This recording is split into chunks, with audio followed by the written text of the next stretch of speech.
Beautiful morning this morning. Darn whippoorwill got me up at about 4 a.m. So figured I'd make the most of the morning. Just after sunset, it's about a little after 6 a.m. here in northwest Arkansas, Ozark Mountains, Boston Mountain Range. Bitter critter. I want to give a shout out to Pilgrim. What's up, brother?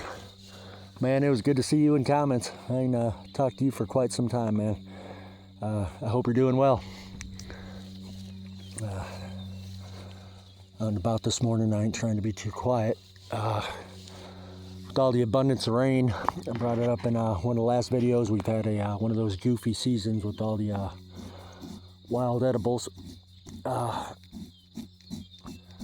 that I don't depend on them out here. I do go to the store. It's not like I'm Tarzan out here living off the land 100%. Although I try and take advantage of the resources the best I can. I'll put it that way. Absolutely the best I can, and saves me some money, and it's also healthy, and I enjoy it. So what we're doing this morning, because of the abundance of rain, I've noticed so many blackberry thickets are already, as a matter of fact, there's a huge one right here. Let's take a look at this before we cross this holler. Oh, look at that deer right in front of me. Popped right out of the grass.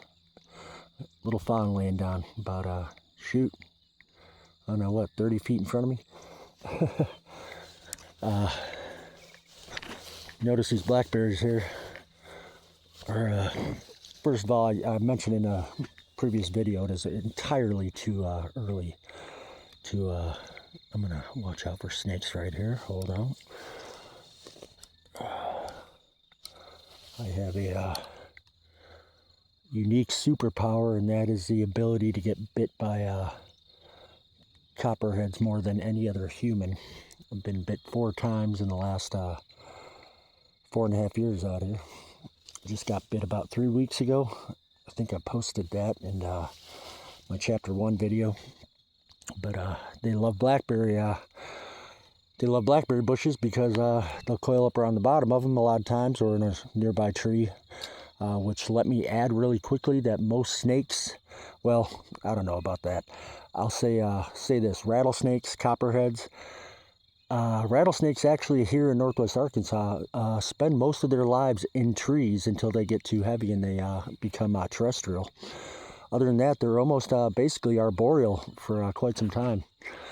But copperheads too, they love trees, folks. I mean, they're in the trees all the time. I remember one time I was going to open up my my gate, and there was one hanging out right there. Almost got me, that one. But other than trees, they'll also be at the base of the bushes, because when birds come down to grab these berries here, they'll try and snack themselves a quick snack. But as you can see here, these guys, by all accounts, now I obviously know because I live out here and been out here for quite some time. Ooh, sour. That these are way premature due to their size. They're extremely small.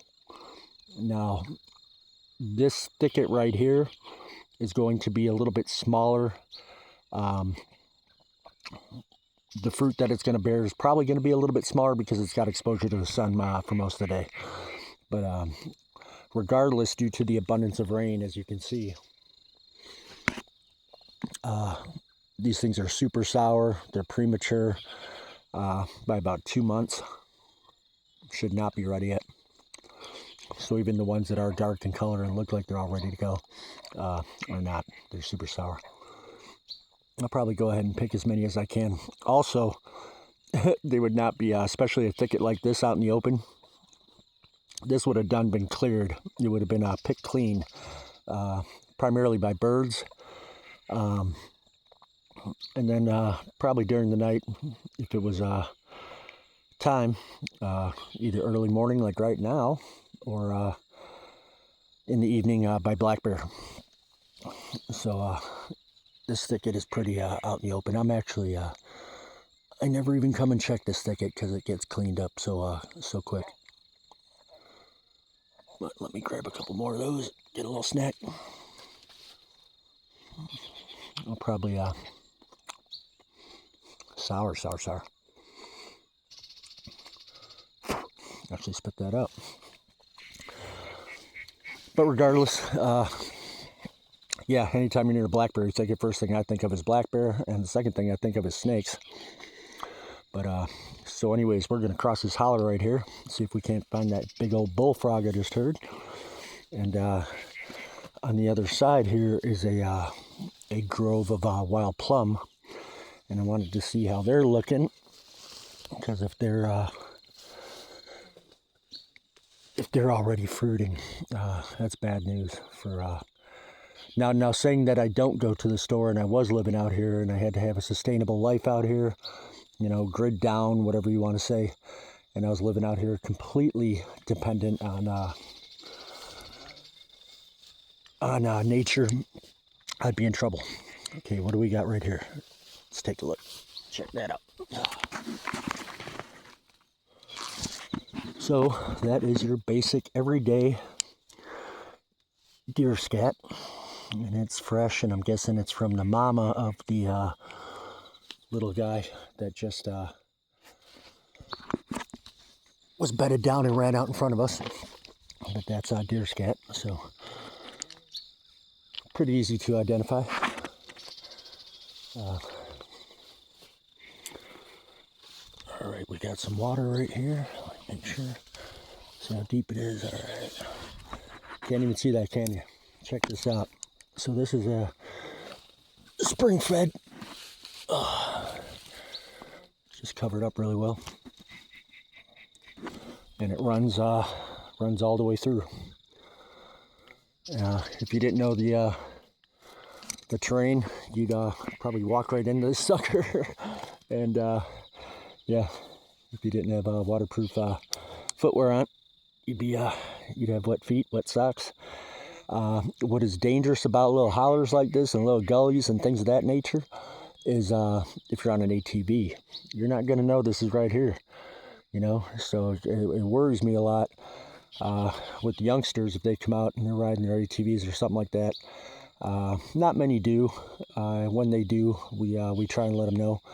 But you know, not to go bailing and everything through something like this. Take your time, take it slow. If you have to, get off and walk ahead and check it out. Right? Okay. Let's check these wild plums out. Okay, you can see right here this indentation. That was definitely a fawn that was bedded down right here. That's not where the one that just jumped out in front of us was, but I'm guessing it was probably the same fawn that just relocated to where it was bedded down, which was right here. So yeah, this time of the year I've had 3 or 4 fawns in the field. I've walked right up on them. I've almost stepped on them. I think I put a video out yesterday of me getting within about 30 feet of a few deer. Right now, the young deer, they ain't that smart yet. Pretty easy pickings. If I would have been a mountain lion or something like that, I would have definitely had dinner. All right, so you can see all these blackberries. So this is thick, folks. I'll tell you, you want to get torn up right quick, go running through that right there. Them thorns will rip you apart. No doubt about it, but I already see our wild plum right there. Now look at all these blackberries here, crazy. I don't want to explain it again, but if I did a review on the chapter 1 video of blackberry thickets and what's going on right now, and yeah, so if you're interested in that, check out that video. I think I put it out a couple days ago. All right, here's our wild plum. All right, I know that there is a big old bobcat that lives in here. I live trapped him before. Kind of had him as a pet for a little while. until me and my ex-wife released him. Beautiful cat. But let's see what's going on with these guys. So I don't think they're fruiting yet. They're not, which is a good thing. Catalpa. Maybe get some catalpa worms for fishing. Let me see here. Here we go. So these are trees right here. Let's see where they're at. Okay, they got no fruit on them, which is good. Okay, I do see a game trail right here though, going into the holler. And I'll show you how we'll go on and head in there. Hopefully, Mr. Black Bear's not kicking it in there. I've been pretty loud, so I'm guessing if anything was in there, would have taken off already. I know that bobcat is in there because it's got a den in there, but hopefully it's in its den. And I'll tell y'all, most vicious animal in the wild is a bobcat. Doesn't get any more vicious than those things. My gosh. So this is wild plum right here in Arkansas, Northwest Arkansas, wild plum trees. They have no fruit on them. It's a good thing. So hopefully gosh, they're waterlogged though, I'll tell you that. You can tell we've had a lot of rain. Too much rain. Alright, I'll show y'all what it looks like in this holler here. It's pretty crazy.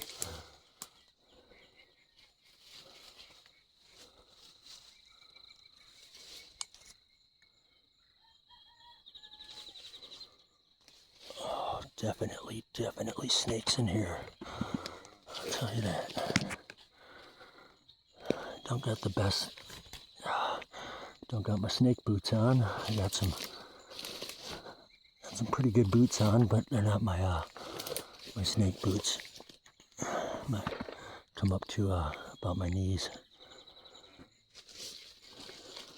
I showed the chapter 1 video where I got bit a few weeks ago by a copperhead. It got me in the shin. And a lot of these, bear with me, I'm taking my time. Make sure I know what I'm looking at here. Even though it's light out, I'm going to go ahead and shine a light. Make sure I don't step on any. So for copperheads, I have somewhat gained an immunity to them. This last time I got bit a few weeks ago, I was only down for about a day, and to be honest with you, I could have remember check those trees when you're grabbing. I could have been up and moving within a few hours. I just let put a tourniquet on it, put a couple tourniquets on it actually, and elevated it, and I stayed off it. I didn't want the poison to circulate too much. All right, we are in the holler. Turn this light off on my rifle. Okay, so this is cool. Yeah, it's a cool little area down here. So they're, yeah, that's plum tree right there. Plum tree right above us. I don't see any fruit whatsoever. I'll tell you though. Let's see, we might be able to see a snake right now. Let's see what we can't see, right? Let's see what we can't see. If I do see a snake, I'm going to get it and film it and skin it and accessorize a nice little walking stick that I've been carving. All right, let me see here. What we don't want and what we never want to run into is, I shouldn't even say it, I probably just jinxed myself. Mr. Rattlesnake. They're huge out here. Northwest Arkansas, some of the biggest rattlesnakes I've ever seen in my life. When I was stationed at Camp Pendleton, I seen enough rattlesnakes for me, you, and your uncles. They ain't nothing like the ones out here, I'll tell you. Last one I killed had 11 rattles. I believe it was just under 6 foot long, but it was thicker than my wrist, my forearm, about as thick as my forearm. I don't see any snakes. I don't feel like lifting up rocks to go looking for them. But we're going to do another video, another day where I actually do that. Where I'm actually looking for snakes. which will be coming up here pretty soon. I'd like to clear the copperheads out. We'll go ahead and cross this little holler, little gully right here. We're going to go ahead and cross and head up that field. Okay. I know the bobcat's den. It's right down there. It is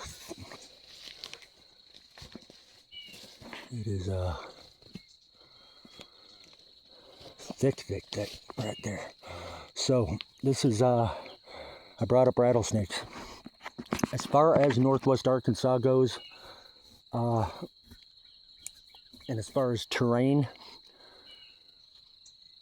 rattlesnakes typically where you're going to run into those suckers is either under the canopy in a tree. If you look up, a lot of people don't take the time when they're out in nature to look up in trees. I can't even tell you how many times I probably walked right past a black bear or something like that, because it was sitting up in a tree being quiet.